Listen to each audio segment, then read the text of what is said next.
They tell you Valentine's Day is about love, but that story begins far too late. Long before cards, roses, and polished romance, this date carried a different weight, one that pressed on the chest rather than lifted it. If you could step backward through time, you wouldn't find couples exchanging promises. You would find people standing still, listening, waiting, unsure of what the day might demand from them. The modern image feels safe, almost rehearsed, but the earliest versions of this day lived in a world where certainty was rare. Seasons ruled human lives, hunger shaped decisions, and survival was never guaranteed. People did not mark time to celebrate feelings. They marked it to prepare, to endure, to protect themselves from forces they barely understood and could not control. In that older world, calendars were not decorative tools. They were survival maps. Certain days mattered because they arrived at dangerous moments in the year. When winter lingered, food stores thinned, and illness spread easily. February, in particular, hovered between endings and beginnings, a threshold month where the future felt fragile and exposed. Rituals emerged not from romance, but from instinct. Humans gathered to impose order on uncertainty, to create meaning where randomness threatened everything. These gatherings were serious, communal, and often unsettling.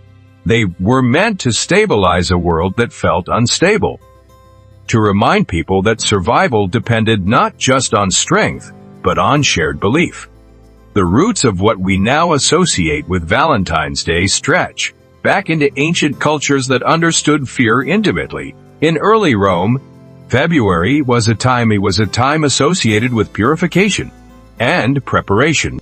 The city paused to acknowledge unseen dangers and invisible boundaries, honoring rituals meant to cleanse, protect, and renew a population under constant pressure.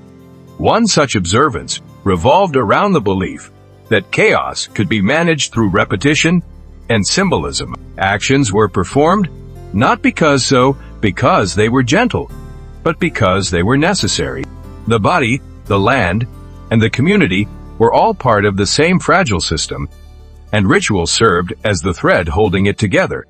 There was no language of romance here. Instead, there was seriousness, gravity, and restraint. Participation was not optional, because opting out meant risking isolation in a world where isolation could be fatal. These moments bound communities together through shared vulnerability rather than shared affection. Fear, in this context, was not hysteria. It was practical awareness. People knew that disease, famine, and violence could arrive without warning. Rituals offered the illusion of influence, a sense that something could be done, even if the outcome remained uncertain. That feeling mattered more than comfort. Human instinct drove these practices forward. When explanations fail, patterns emerge. When control slips away, symbols take its place. Over generations, these customs were repeated, adjusted, and preserved. Not because they were beautiful, but because they worked well enough to feel necessary. As centuries passed, the original meanings blurred, but the dates remained fixed. People remembered that something important once happened here, even if they could no longer fully explain why. The atmosphere lingered, heavy with inherited significance, carrying emotional weight without clear narrative. What survived was not a story of love, but a structure waiting to be filled. Later, generations would reshape it, soften it, reinterpret it. But those changes came slowly. Before affection entered the picture, there was obligation. Before celebration, there was caution. Before romance, there was survival. Understanding this past requires setting aside modern expectations. It asks us to see history not as a straight path toward progress, but as a series of adaptations to fear. Each ritual was a response to uncertainty, a collective attempt to steady life when nothing felt secure. These early observances remind us that human traditions are rarely born from joy alone. They emerge from pressure. What we now recognize as a holiday began as something heavier, shaped by necessity rather than desire. And yet, within that weight, something waited. As meanings shifted and stories evolved, the same date would slowly be rewritten, transformed by new values and new needs, carrying echoes of its origin, even as it moved toward something unrecognizable, but not entirely disconnected.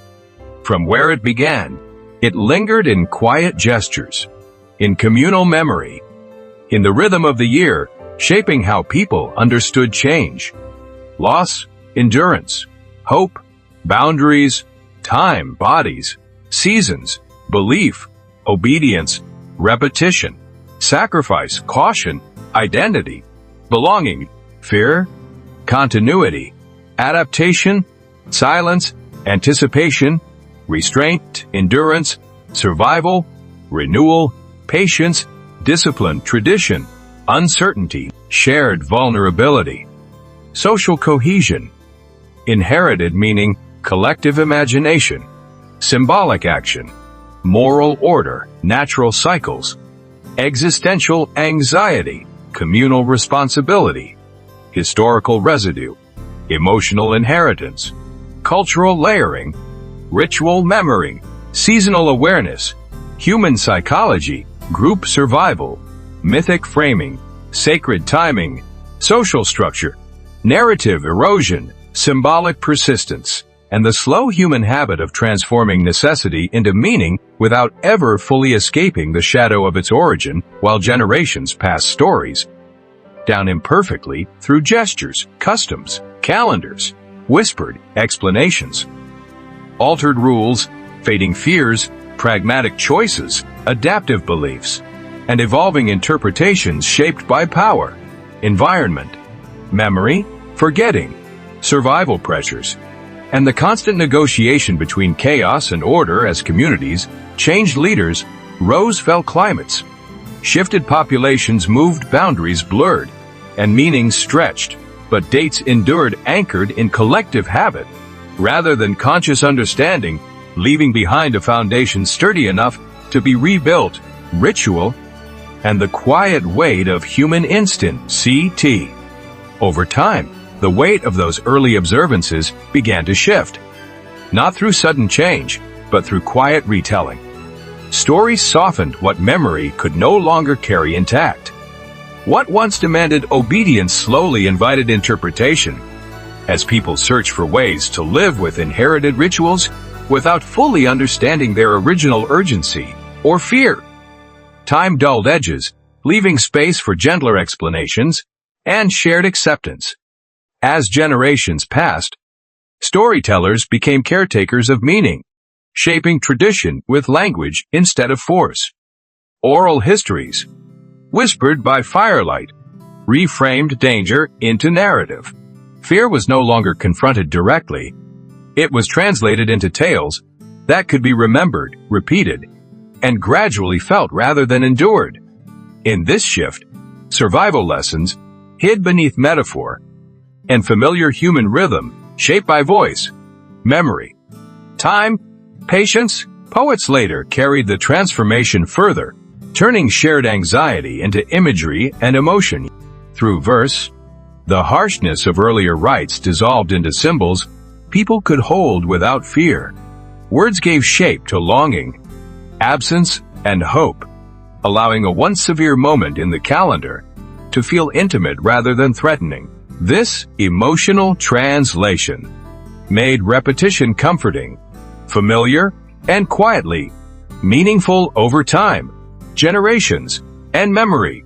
Religious figures also played a subtle role, not by inventing love, but by reframing purpose. Rituals were absorbed into moral frameworks that emphasized connection, sacrifice, and restraint. Severity softened as meaning shifted inward, encouraging reflection rather than fear and turning communal obligation into something quietly personal. Belief systems offered continuity, helping people accept change without erasing inherited structure or memory. Tradition, rhythm, trust, identity. With repetition came familiarity, and familiarity reduced threat. When rituals return year after year without catastrophe, their edges dull. What once guarded against unseen danger slowly became a marker of time. A pause in the year where people expected meaning rather than consequences.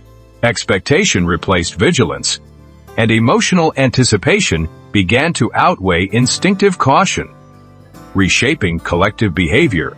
Memory, tone, rhythm, belief, purpose, habit, continuity. Myths emerged to fill the spaces where explanation faded. Characters, saints, and symbolic figures offered human faces to abstract ideas.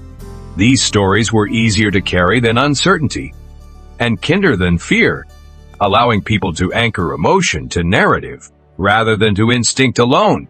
In doing so, communities preserved ritual while altering its emotional weight, tone, intention, symbolism, direction, memory, continuity, meaning, comfort, belonging. Love did not appear fully formed, it accumulated slowly. It was constructed from repetition, proximity, and shared story. As danger receded, affection filled the vacuum, offering a reason to gather that felt sustaining, rather than defensive. This new emphasis did not erase fear, but reframed it through tenderness, memory, ritual, and mutual recognition of fragility.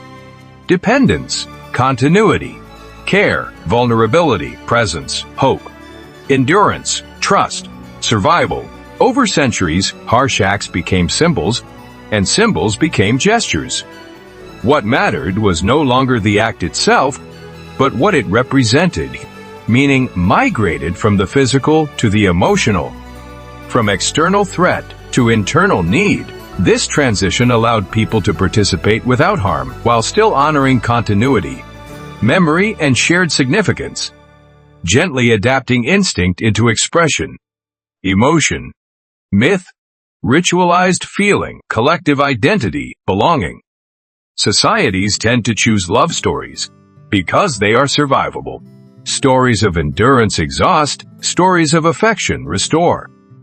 Love offers a language for survival that feels voluntary, personal, and humane, even when it is carefully shaped by tradition.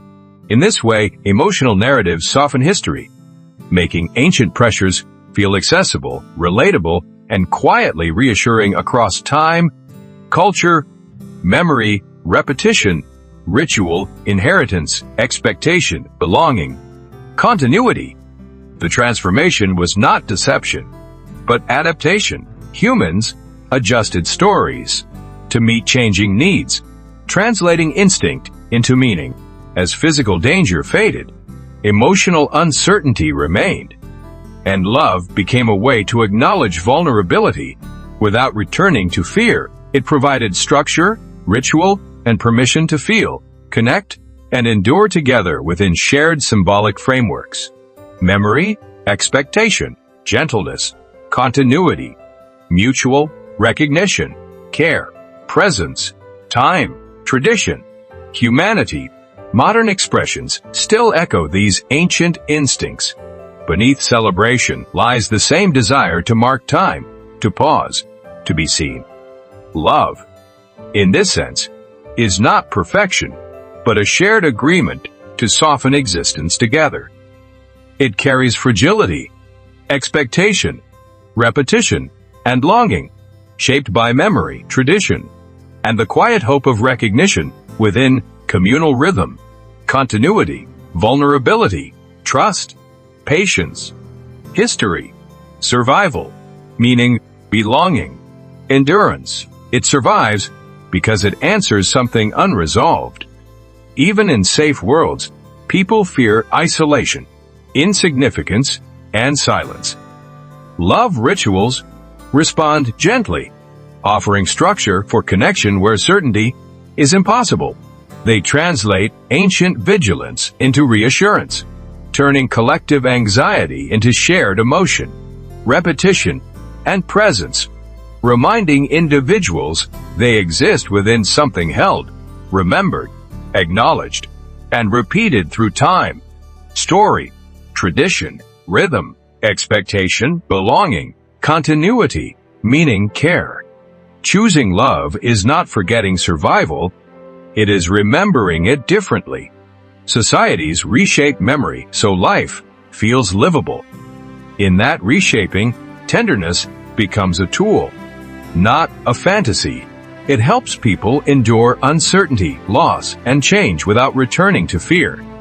Driven ritual preserving meaning while reducing harm, allowing emotion to carry what instinct once bore across generations, memory, repetition, tradition, culture, identity, continuity, survival, care, belonging. Valentine's Day endures not because love is simple, but because it is fragile. It offers a language for what humans have always needed, a way to face uncertainty together, gently, without forgetting where the instinct began. Beneath ceremony, memory persists, reminding us that meaning evolves, yet still carries echoes of survival, vulnerability, connection, patience, and the quiet human need to be held by time. Story.